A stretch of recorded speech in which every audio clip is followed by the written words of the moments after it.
тірі және өлі тағам. Сәлем, менің атым Мадина. Сен таң қаларсың, бірақ тағам тірі және өлі болады екен.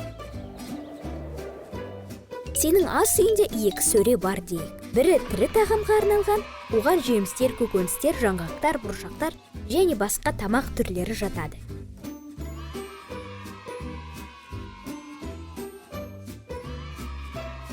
Екінші сөре өлі тағамға арналған.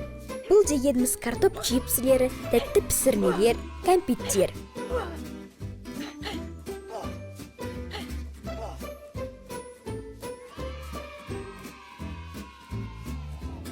Тірі тағам бізді тірілтеді, ақылды, күшті, қуатты етеді. Ол бізді жүрек ауруларынан, семіздіктен, диабеттен, қатерлі ісіктерден қорғайды. Тірі тағамда витаминдер, өсімдік талшықтары мен басқа да пайдалы заттектер көп. Оларды егістіктен жинауға, немесе ағаштан үзіп алуға болады.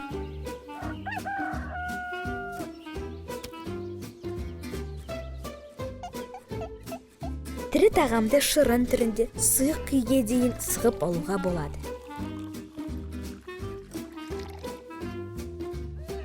Өлі тағам адамның қолына түсіп, танымастай өзгерген тағам.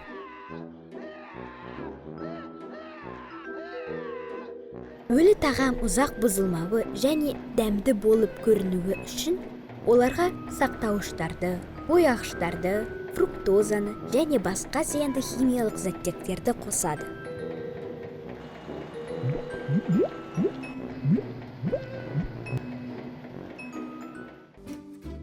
Гамбургер, чипсілер, кәмпит және газдалған тәтті сусындар дәмді көрінеді.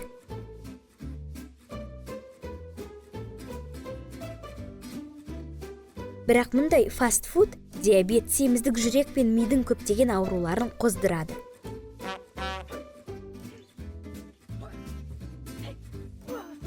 Денсаулығың мықты, күшті және қуатты болғың келсе, балғын көкөністерді, жемістерді және сүт өнімдерін көбірек жеу қажет.